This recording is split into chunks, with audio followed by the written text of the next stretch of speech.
Ameer, welcome to the show. Hi, Ving. What's going on, man? Thank you. Thanks for having me.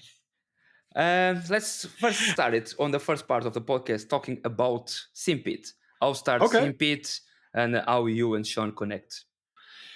So Sean, so back in the day, Sean used to be part of Inside Simracing.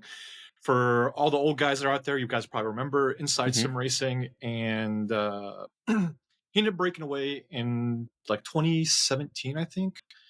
Or 2014, he broke away and made his own channel, the Simpit. And I was a fan of his, like back in the day, like on ISR, like when he was doing his rig builds, doing the tube frame builds and all that crazy stuff. So I was always a fan back then. And when he started his own channel, I was excited, and like he opened up a Discord so he can really interact with his people. And I kind of ended up joining around then, racing with him and the community for a good while, and getting to know him more and more, like on a personal level. And it wasn't until last year, he was like, he asked me, because before that, like I was adminning his leagues, I was doing like the imaging, I was doing a lot of the background kind of stuff for him while he just focused on videos. And he was like, hey man, I need you to be front and center on camera. And I was like, do you really want this face on camera? Yeah. So it's the same thing, I keep asking Christina, you don't want to come and start doing the podcast, you do with me. But I say, you have more friendly face than my face. Exactly. I think man, you're a super friendly guy. Friendly. You don't give yourself enough credit. But now I know. Since October, look at this shit. For the people that go to the YouTube and see my fat cheeks, completely different. Completely different from what you imagine when you see the audio. I know, right? And yeah, he kind of threw me forward. Is like, all right, start making me some videos, and I did. And I think my first video was at the Sim Expo. That was one of my first videos for him, and I've been doing that for almost a year now. I ended up having to take like a 6-month break for work commitments and stuff like that, but came back, and doing stuff now. We're actually like partners on the show, and we just do everything we're always working together, producing more content, making all the sorts of different things. Yeah, that's super awesome. Yeah. And how is going because you guys have the podcast that is on the third installment, I would say. No, third installment. Yeah, it was our third. We just released our third one. Yeah. And what's going to be the plans for the podcast of Simpit? For us, our podcast is really more of a secondary thing to our produced content. So we really kind of save that for times where something big happens in the sim racing community, or there's like a hot topic that we want to talk about. And so normally it'll be me and him, and then sometimes we'll bring on guests like this. For the third episode, we brought on Stellian from Race Beyond Matter, and we talked about the sim racing myths that are out there and some of the unpopular opinions. So I'm sure like it's probably going to ruffle a couple of people's feathers, like hearing what we think on some of these myths and opinions. No, it was really good. I think it was around 2 hours, but the conversation flew and the time passed really, really fast. I think it was really good. It did, man. It was cool to hear like Sean's and Stellian's perspectives. And that's what we want. Like we want to hear everybody's perspectives on the show. So hopefully more and more we can get more guest hosts and and stuff on the podcast. We can get you. I don't think I can bring too much. We already go. I think when your podcast go live, I think going to be around number 48. I don't want to sell the wrong number, but I think you are number 48 or 50. So it's already good numbers. But I still struggling to structure my podcast. It's still a little bit, because we start talking. We start talking now, and after we know the conversation can go a little bit out of the script, and we don't want to stop the other person to talk, because sometimes you're gonna talk in topics that are quite important that you forgot to mention, Right. So So no, for sure, man. it's hard too, because like the person like me naturally, like if I had no other commitments, nothing else going on, like I think we'd end up having like a Joe Rogan style podcast where we going for like 3, 4, 5 hours. Yeah. But other people got other commitments, other stuff going on. Like you want to continue that conversation because you end up having a blast with those people. Yeah. Nope, you got to cut it due to time. I think more on the people. I say people gonna stay listening for 1 hour. Principle on Yeah, video, you saw that when you go on video, after the retention, drop up, go up. yeah. But I think everyone speak about the same thing as before. But I want to ask because you do on the weekly news. Normally, Mhm. Sean always do the weekly news. Are you Yeah. thinking on bring that to the podcast too, and having them on Spotify, or you think it's not a point? Um, Potentially, yeah. So me and him I haven't really kind of talked to him too much about it, but I've been thinking about it too.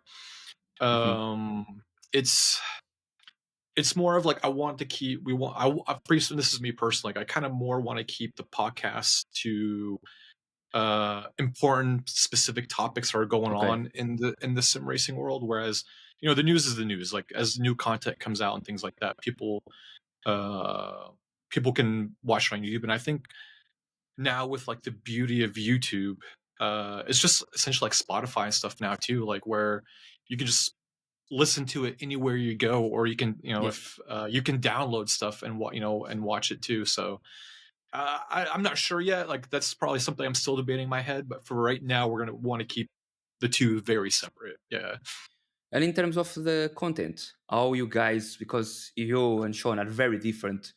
personalities, a little bit, different point of views. So how you guys come together to do the content for Simpit?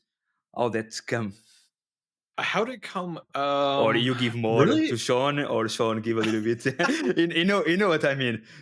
Yeah. Yeah, you go okay, Sean. You go like this because from where I came, because it's two different minds, two different ways Yeah. of seeing the same thing. So quite interesting how you guys break down that to just one content. Yeah, for me, I mean, Sean is Sean. I mean, Sean Cole's been in the sim racing world for, I mean, over a decade and a half. Like, I can't be like, I've only been in it for like a year.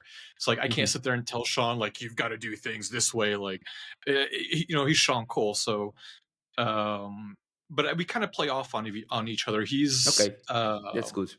we read the scripts together sometimes. Like when I write a script for something that I'm reviewing, he reads it and kind of is like, all right, maybe you want to take a look at this, take a look at that. And then same thing for him. Like he'll shoot me a script, I'll kind of take a look at it, and then really that's it. We don't really collaborate too much on our separate content, but Okay. usually when we're doing stuff together, that's when we kind of get together, meld our ideas a little bit. Like, all right, we have an idea of what we want to do. For With Sean, like I kind of help him do some things, more of the technical things.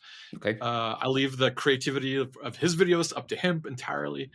But like when it comes to like the technical stuff, like the editing and things like that, I try to help him out with that. And then same like when he watches my stuff, like, hey man, you kind of missed this in your review, or you kind of missed talking about this. So have to go back, re-edit things. So he helps me more than I help him Okay. in that regards. But yeah, I mean, I'm still trying to discover my style when it comes to videos. Like if you've seen my videos, like each video is kind of a very different style than the other one was, and it's just me trying to figure out what works, what doesn't work, what I'm comfortable with, and things like that. Where Sean's already found his niche, and it works great for him.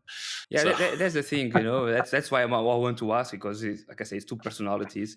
And my yeah, part, you are in Germany, he's on yeah, America, so the time zone is completely off yeah, the charts. So you guys have to work on like a tight schedule where you are free and he's going to be free there. So I think yeah.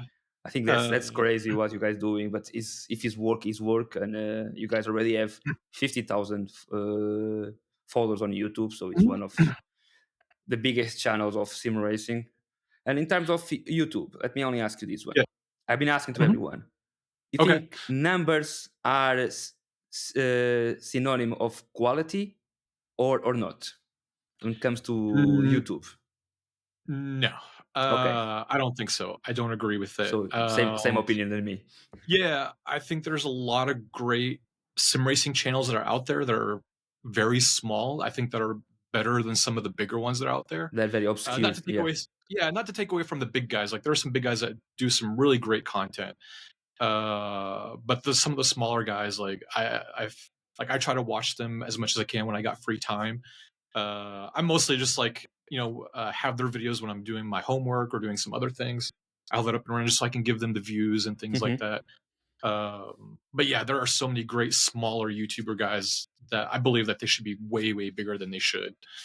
Yeah. Okay, that's Yeah. it's good because a lot of people think that numbers are synonyms of quality, you know, or this guy have big numbers. But I keep saying, you know, the big sim racing video is a guy calling Tony 747 767. I forgot now. Yep. Yeah, and he have 18 million views playing Yeah. Aero Truck on a PXN, no talking, Yeah. a green screen around, like a green thing around around the wheel, for he can put the Yeah. wheel inside of the game. So Mhm. when you are on a game, it's his hands inside. So and you Yeah. know, 18 million.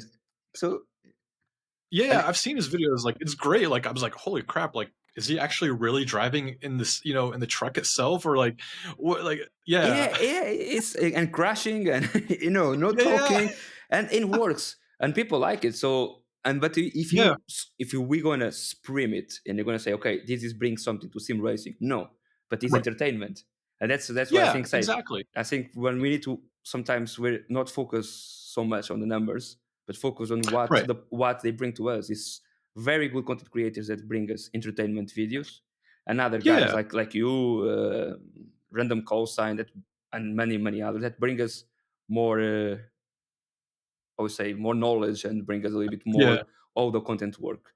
But let's asking, what is Simpit for 2024? So for us, I mean, we're finishing 2023 strong. We keep on our, I mean, going back to numbers. I mean, our numbers are just getting better and better, and hopefully, like I mean, and from the perspective of viewers, hopefully we're providing them better Hmm. and better content as we're moving forward. And that's the goal for 2024 is uh, provide people more content on what they're Okay, looking good. for, and spread positivity. I think, and that's why kind of like me and Sean, like we're more of bros than like partners or business, fellows or anything like that. And we try to bring that off onto our shows. Because I think right now we're missing a lot of that stuff nowadays, that positivity in anything that we do. Everybody's kind of tends to focus, with the current world situations, everybody's focused on the negatives, and like we want to get away with that, bring that positivity, um, and work with other content creators and collaborators out there to get focus on them too. Because Hmm. again, like we talked, there's so many great people out there, including you, man. Like you're awesome. Like I try to Yeah, watch but your stuff all the time too. I just do podcasts.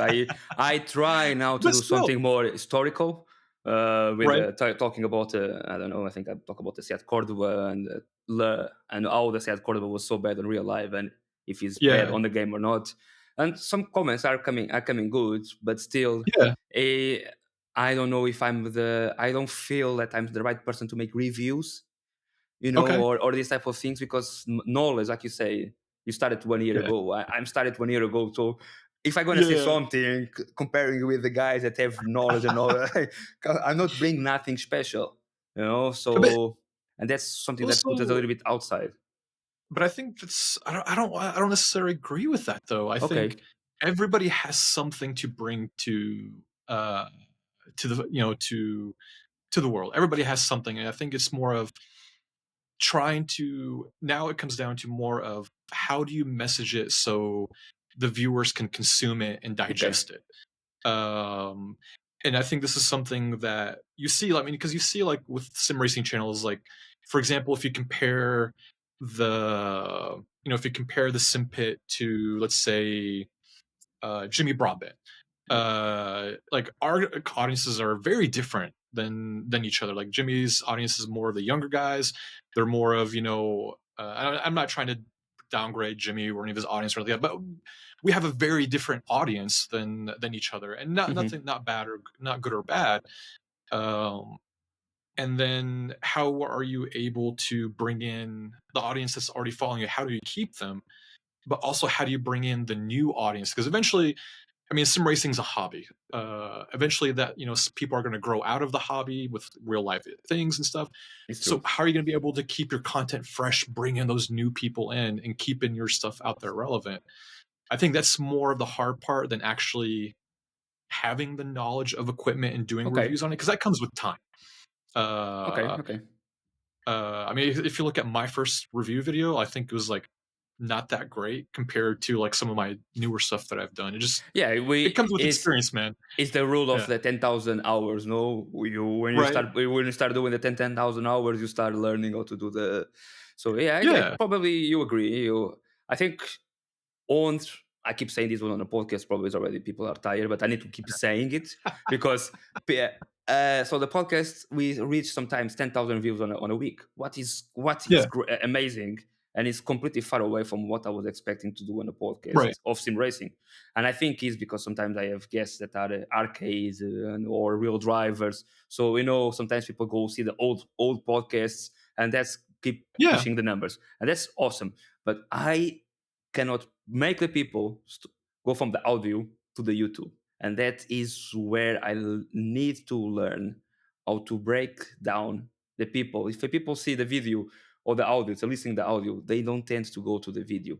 So I need to Yeah. somehow break down this, and I don't understand. I don't understand YouTube. I'm honest. I think Right. I YouTube is not for me. Not I think it's too complicated for this moment on my life. So, and Yeah. I think if you start stressing on numbers, you have what you say the mental health from sim Right. racers, and after we go, oh, why the other ones have so much numbers? Why my content is not pushing out? And you go stress. So YouTube is YouTube. If comes, if don't Right. comes. But yeah, I don't know how to break. So if you have any idea that you can say to me, look, Okay. this is how you can break the audio. Bring it. Yeah. It's YouTube is a weird beast when it comes to trying to get engagement on your channel. It's something I've been trying to figure out too, because once you've figured out how the algorithm works, Okay. then YouTube changes the algorithm again. And so you're kind of left like, well, I'm doing what according to what, some of these pros are saying you should be doing in your videos. And then now it comes like, oh no, something else changes with it. And, but I think with YouTube, like it's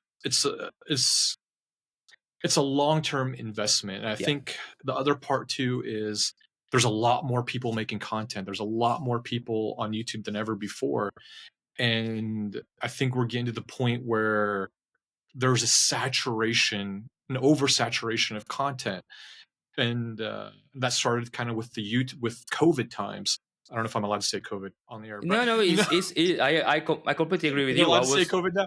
yeah, I speak with other guests, and it was Yeah, the same thing. I think it's like I see this one I work as a chef before, so I see this one yeah, as a food related. When you have on the right, street and everyone start opening a pizzeria, or after a yeah, time that after people stop going because it's too much, it's too much, hmm and people don't know how to choose. So they tend to go to what is more easy, and yeah, sometimes the quality drop.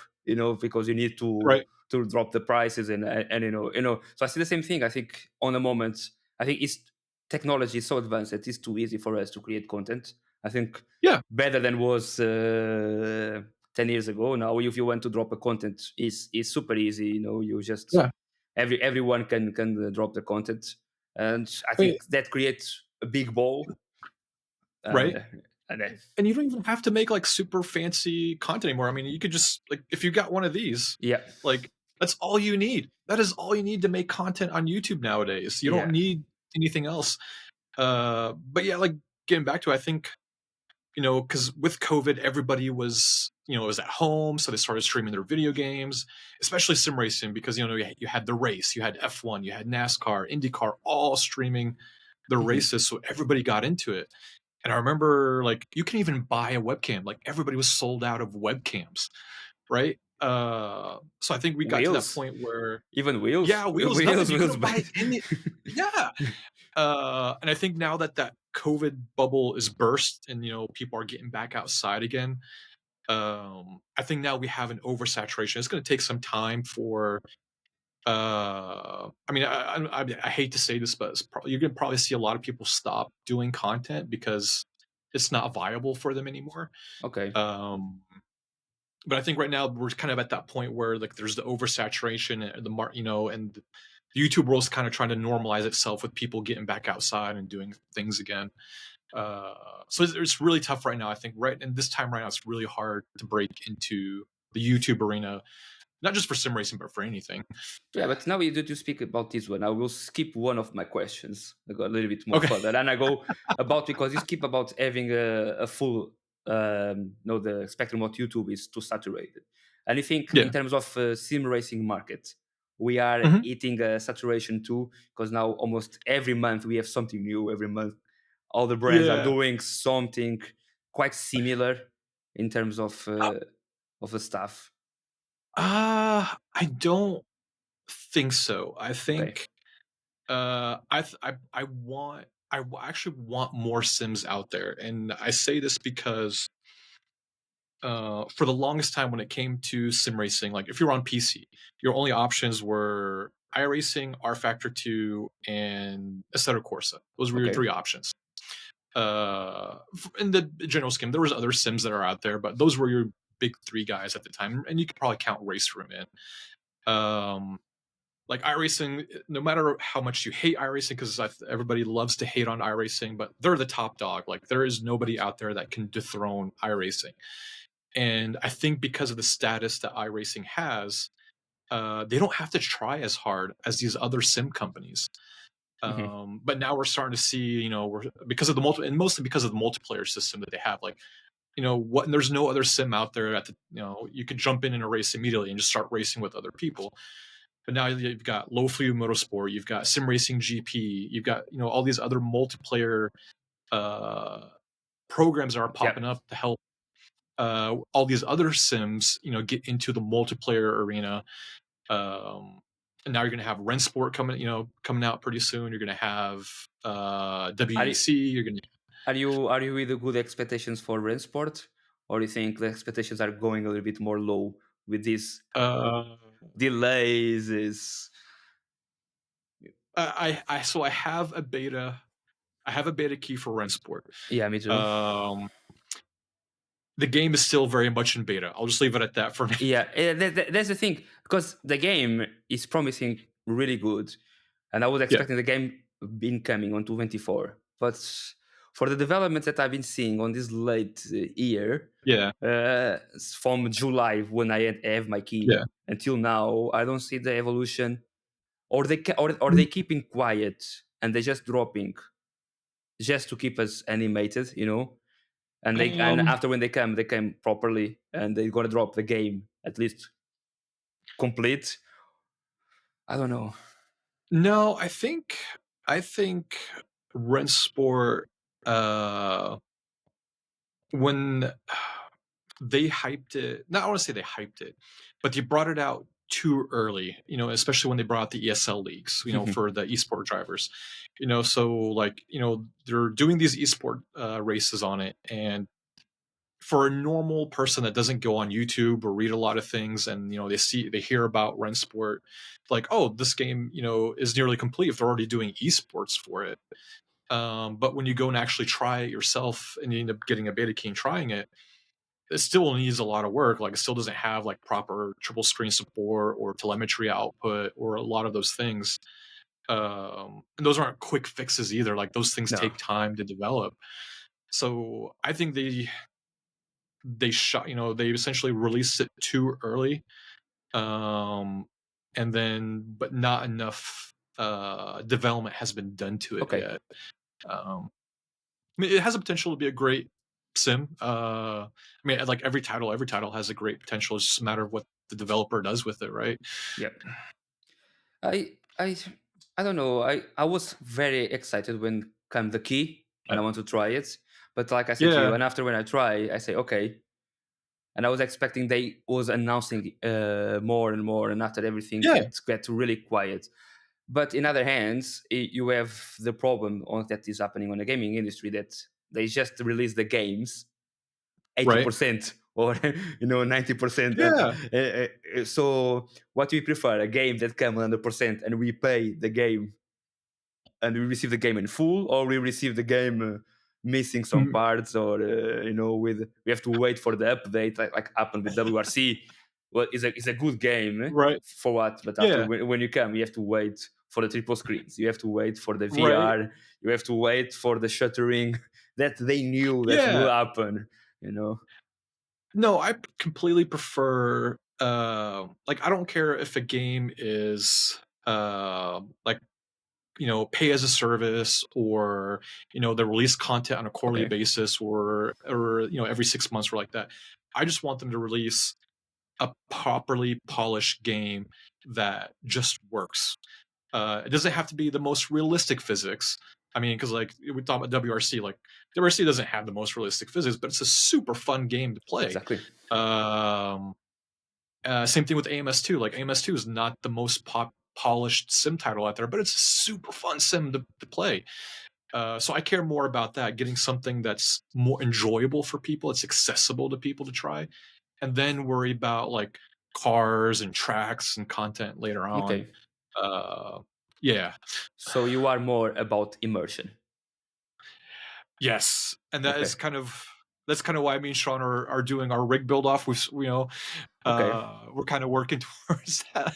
Like, I don't know, I bought a 3D printer just so I could start printing things for my rig. Okay. I'm on the process of trying to build a sim rig, but make of PVC tubes. Just for fun. Just for fun, to see if can handle the pressure. I think first turn will break down, because I think the PVC. I mean, the PVC. Sean built one. Okay. Yeah, Sean built one back in his ISR days, and that thing. And there's people. If you go on Reddit, you'll see some people that built their rigs out of PVC pipe. I just want to try. I think can be something funny, but I don't know. I am afraid that as soon as we put the pressure, I put like 8 newtons, I'm going to be too strong. Too strong. You're going to turn and you're going to get everything on your hand. The PVC gone. Right. But if you're talking about the gaming on the 224, you have any title that you are exciting, or any hardware that you are exciting on this year? Titles that I'm excited for. I'm really excited for the rain on iRacing. No, actually, no. I'm just joking. I hate rain. Right? Everybody's like, nobody gonna use it. Rain, right? Nobody gonna use it. Well, people use it for the first couple of days, and they're like, "Oh, driving in the rain sucks." Exactly. Well, it does. I think it's good if you want to do it like we do an immersion video. If you want to do a video for social media, with you have a D-box, or you have a motion system, VR, you put the rain. Yeah, it looks beautiful. But if you're gonna race all day on the rain, you're gonna get exhausted. You're gonna get tired. I mean, it could be fun. Right? Yeah, you were saying like it could be fun for an immersion factor where you're racing by yourself or racing against AI. The problem is going to come along where when you start racing against other people, that's where the iRatings that's drop. Right. So many people are going to be crying about their iRating dropping, but because not everybody has the same skill level or talent, and especially at the launch of the rain. So how much of the people that are actually getting hit or taken out or spun out by other people because they don't know how to drive in the rain, are they going to continue driving in the rain, or they're just going to swear it off, right? And you see that on real live drivers. You have so many good drivers that when come to rain is when they shine. They are completely different. Sometimes they're driving on the normal weather. I see that one in. I remember Rubens Barrichello was one of them. Most underdog that I saw when come rain. He shine, and after during his level was quite similar to the other ones, but when it comes to the rain, his level was much higher. So I think it can be good for some people, can be good for other ones. But you say the same thing. For sure. First turn gonna be completely chaotic. Just imagine you're racing at Monza, it's what I'm thinking. It's the same thing, right? What's gonna happen the first turn? Or everyone gonna say it's net code. It's net code. As you know, oh, this is the net code. This was not me. It was net code. But Right? normally is what I see. I don't do Yeah. air racing. I'm not even. I said this one the other day, and I think Yeah. I don't sit down on my rig probably for 2 or 3 weeks Okay. because I feel tired and take me Yeah. like we speak before doing a B rolls for the podcast take me long time.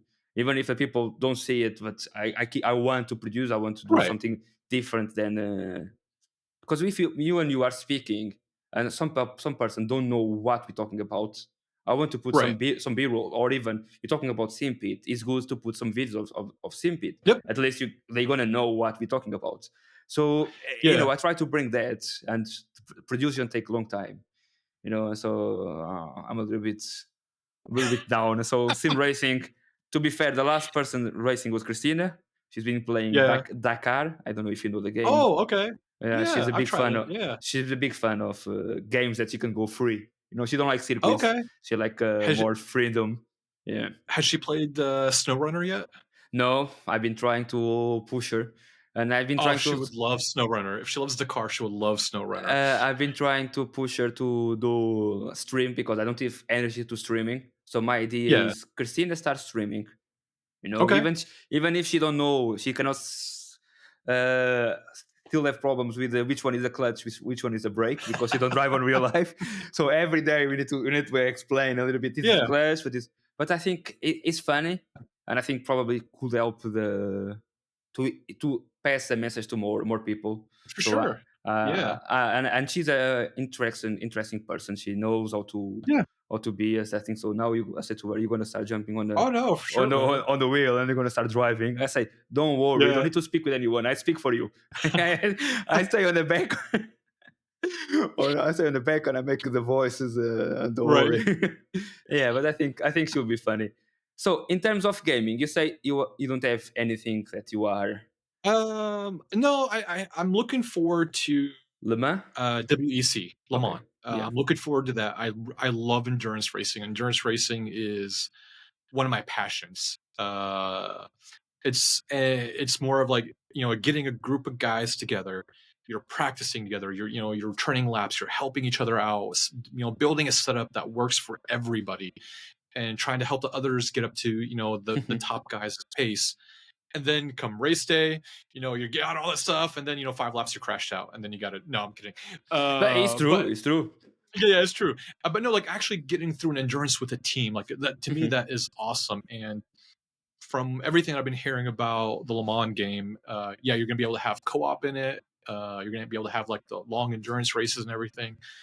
And it's made by Studio 396 Yeah. or 397. It's like those guys. R Factor 2 is an amazing sim.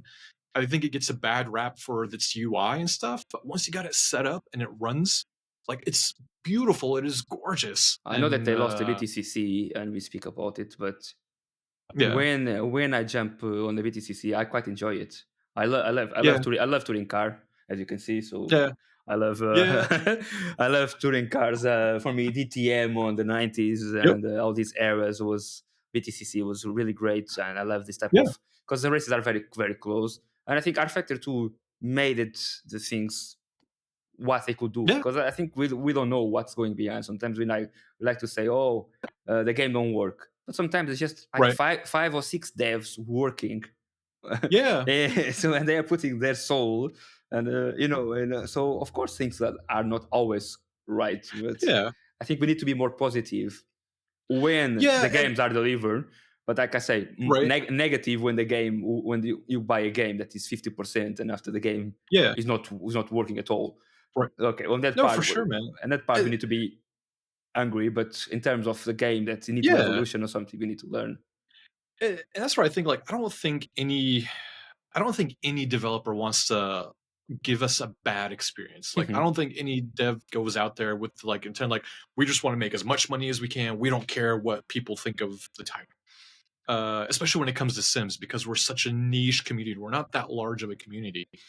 And if you, that's where like if you, and I'm not saying saying this for our factor, but if like we're talking about all the other Sims out there, like if you spent if all that time you would waste complaining on Facebook or Mhm. Reddit, and maybe engage with the developers on their Exactly. forums, or shoot them a message saying like, "Hey, I'm having issues with this. Is it just me, or is it something that's actually going on with the sim?" Yeah, You exactly. Because know, sometimes uh, it's mistakes that we don't see it, even me. right? Or many times I make a video and I see the Yeah, video, and after the video looks okay for me, I give to other person, and the person right. straight away, the first minute, oh, is Yeah, here is a yeah, okay.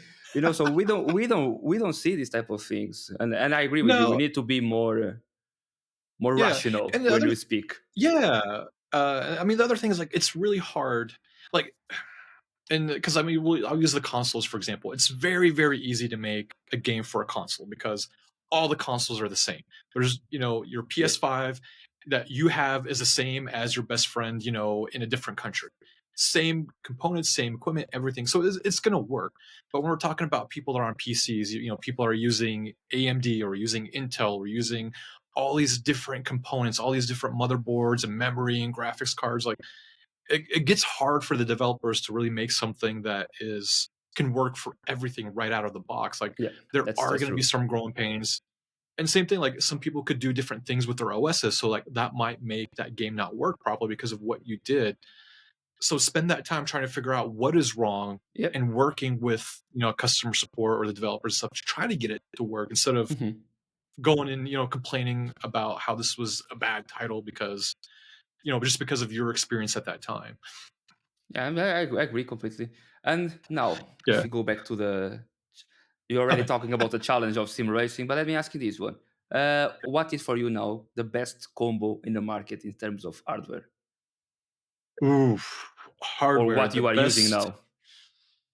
So, my gear's kind of so I don't have all my gear on my rig right now because I'm rebuilding a lot of things. Okay, Uh, Personally, right now, I'll say like the current thing that I love on my rig the most is my iFlags. okay, I love my iFlags. That's probably the best piece of sim racing hardware I've ever used. And especially if you're running with your sim hub, you can configure it to do so many things. I'm more of a visual guy. I'm not really an audio guy or anything like that. So I love seeing the LEDs flashing on the sides, like so I know what is going on track or what gear I'm in. This visually tell me what is going on so it can keep me on track. So I'll say on my rig, what I love the most is my iFlags. The best combo on the market, um, I think by far is the Simagic Haptics. okay, Um, yeah, the things, and I think that's probably like the natural progression of where we're going with sim gear is more immersion. I think we've already hit a peak. I don't think we hit a peak, but we're getting close to the peak of what hardware can do, uh, hmm like in terms of performance. Um, but now it's like you're now starting to see all these companies like they're dialing up their immersion. Like before, you had those little rumble motors on your Fanatec CSV3 pedals, but now you're seeing haptic on a lot of people that are releasing pedals nowadays. Like yeah, you've got SimMagic, you've got Conspit, you've got P1 Sim, SimTag, all these guys, now, Simicube with their active pedals. Like everybody's now going towards immersion. Like how much more immersion can we give these people in the Sims? And to get the haptics for the Sim Magics, like it's very, it's not expensive, and now that you can get them to work on any pedal, like you don't even have to buy the Sim Magic pedals. You can just like if you know a little bit of hardware, you can mount them to any pedal and get yeah. them to I work. And saw now you with the have race. ABS and all that stuff. Yeah, I saw a race beyond the matter. It was show them and how they Yeah, work, and it's crazy. I have a TCL, yeah, the Trustmaster pedals. So for me, on the moment is they are quite soft. Is what I need because I don't have so much strength on the moment. But yeah, they are right, they are okay. But I need to. I think the big thing I need to change on the rig is pedals on the moment. And see Magic yeah, the P1000, I think it's P1000. I don't want to say wrong. P1000, yep, P100, P1000. Yeah, I tried them, yeah, and they are something yeah, absolutely crazy. And yeah, I'm like man, you. I'm about immersion. I'm not the fastest, I'm not the slowest, but I like Right. to feel that I'm driving the car and like to feel Yeah. that I'm there. Like try to do something that we could not do on our real life. So Right. that is what for me is what is sim racing. So I don't care about I rating or of course you have the competitive level that everyone have it. Yeah. So we cannot cry about, oh, I'm not competitive. No, everyone is competitive on their own Yeah. way. Yeah, but for me Right. it's more immersion. Yeah. For sure, man. And like when we're at the expo, like probably the best piece of gear I tried, were the SimLab, the P1000s with the all the add-ons and everything. I mean, I ordered the haptic set for Okay. my pedals. Like right now, right now on the rig, I have my Venom pedals on there. But once I get the haptics in, like I plan on making a bracket and mounting them to my Venom pedals and Okay. using it that way. So that's one thing And I'm now looking you forward to you the have most. the Anthrax, the Venin Anthrax pedals. Is the Anthrax, no? Yeah. Okay. How are you feeling Mhm. with them? Good, because the reviews are I really love good. them, man. Okay. Yeah. They're the third load cell pedals I've had. Uh, and I mean, at this point, I think all load cells for the most part are very similar to each other. Like now you're at the point of um, like now it's more of a. I think it's now getting more of a popularity contest. Like if you're already Okay. known with the guys that have been out on the market for a while, like All right. All right. with Huskenfeld or Imsim or Venom or those guys, like their Uskinfeld, pedals all. they are changing a little bit, no? Because I think it's coming some Yeah, transformation. Because they are dropping some yeah, type of content, so I think they're gonna yeah. rebrand again a little bit everything. And apparently, Fanatec is dropping Uh, something. People say that they're gonna drop something now again, exclusive with the Gran Turismo. So okay, so it's that some okay. I people didn't know. talking. It's on forums. It's not the first Yeah, time that I hear. So, yeah. but because normally they have this I Gran mean, it's Turismo about time. package. Yeah, yeah. When was the last DD? Was 2 years ago Oh, so they have their they have their DD, the with DD Gran plus the Club Turismo? Sport DD is Yeah, coming out, yeah. right? The DD But they haven't Plus. released pedals in a long time. Yeah. I mean, the last thing they released was their Club Sport pedals. Like it's about time they release something more along the podium line, right? Yeah. Uh, I saw a tweet today so from even for Moza. Moza now want to do apparently some button box. They was asking to people yeah, if people want to buy a button box. The thing is, I think all the brands try to do everything on sim racing and create an ecosystem. What is good because it's easy right, for you. It's easy for you to have everything from the same. But the thing is, after if everyone start right, doing everything, I don't know. yeah, I because it's a lot of good brands. I you remember the MMS? You saw MMS on the expo. yeah, yep, yep. So have you ever tried them? The gearbox, the H pattern from them?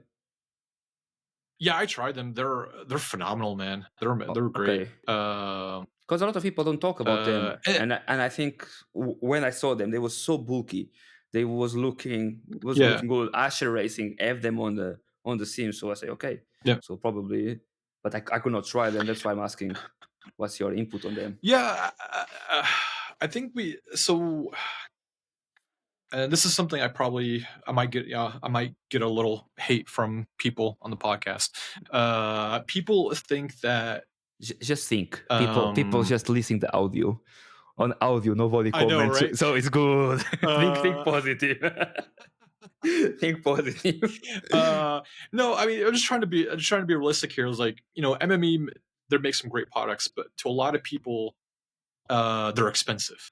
Okay, yeah, it was And 600 pounds, no, it's around right. that. Uh and no matter how good the quality is, um people will still call them probably too expensive, and they Okay, want to go with a Moza or something cheaper than that. Um, and but I mean, what's I don't know. It's kind of hard. I mean, trying to explain it the right way.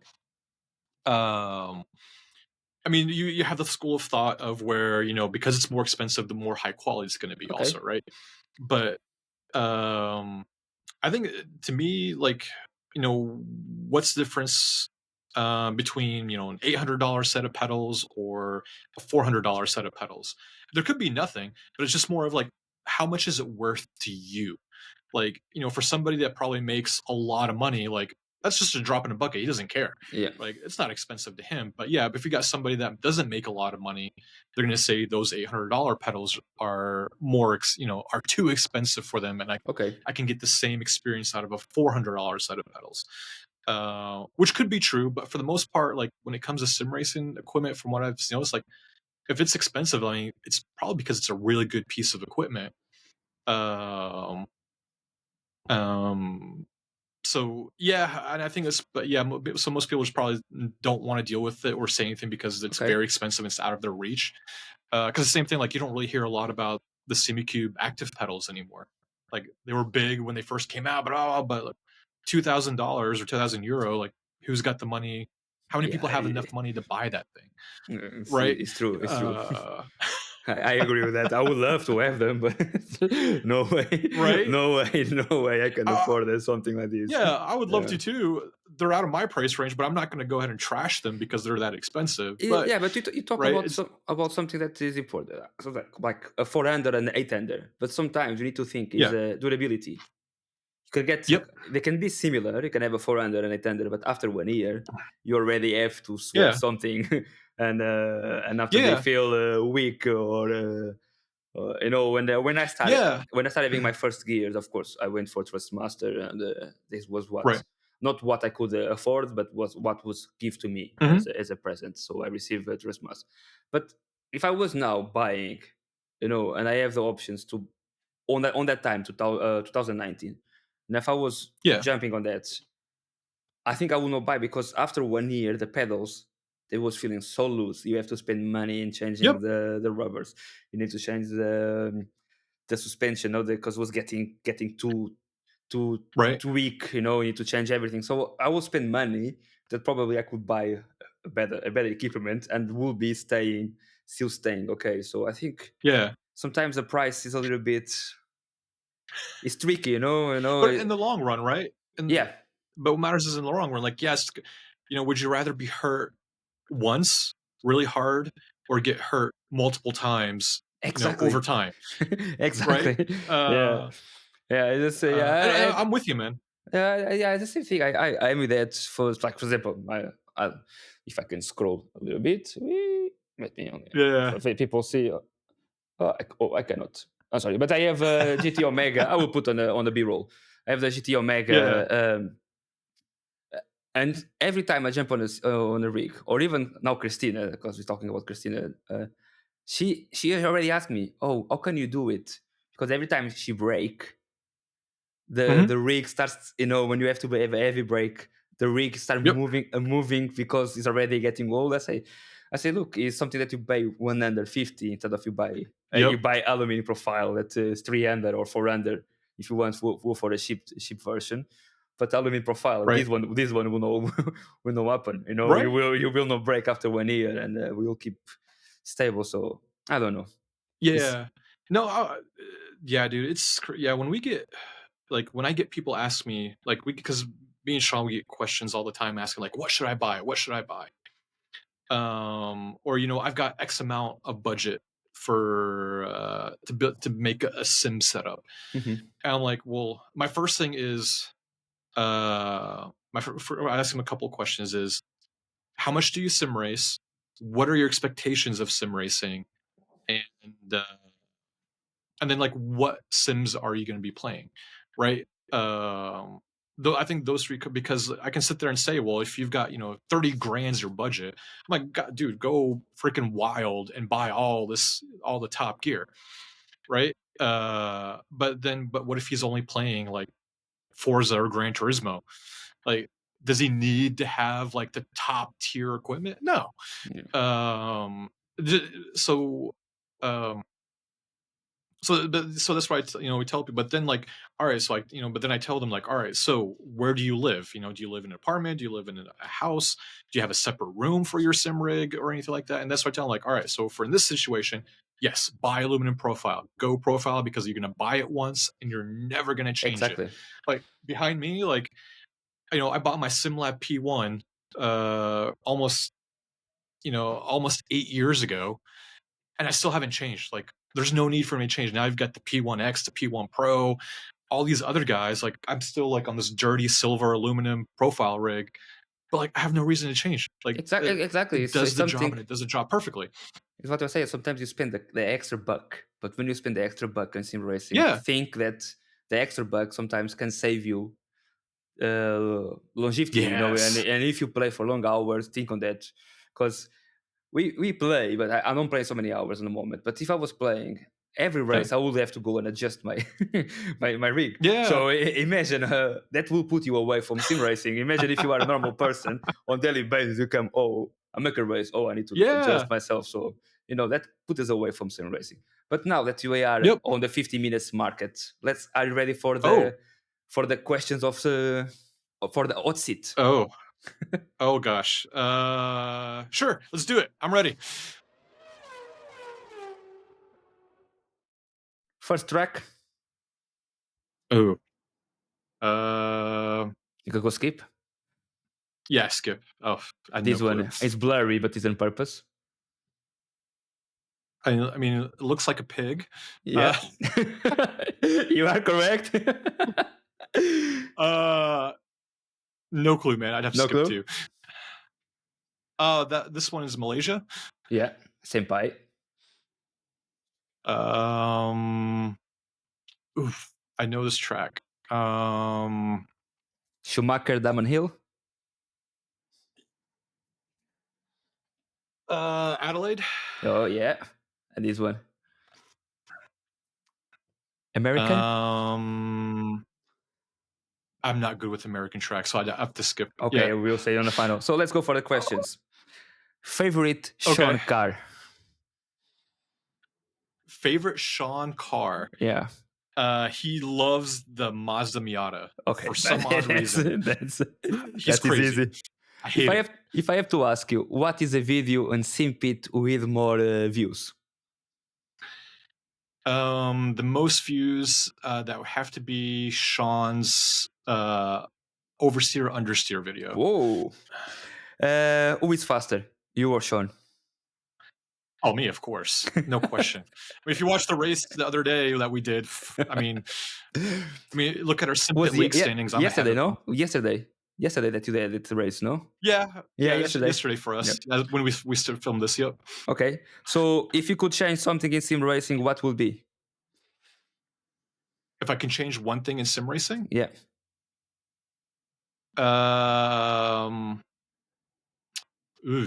So many different things I'd change. Oh yeah, 3, 2, 1. Oh, and that's it. It's time.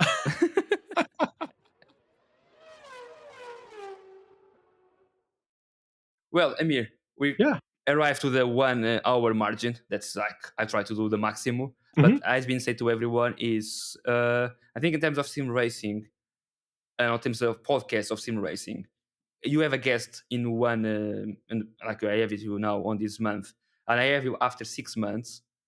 The conversation will change completely because there's so many stuff coming, so many. So if you want, feel free always to join me again on the end of the year, probably to check what happened with you guys, and if you are open. One day, you and Sean, recording on the morning, early morning. Of course. For join me, and thank you so much for joining. Yeah, thank you, man. Thanks for having me, Ving. Man, it was a blast and a pleasure. Always good seeing you again, man. Yeah. Thank you. Let me only close now here, otherwise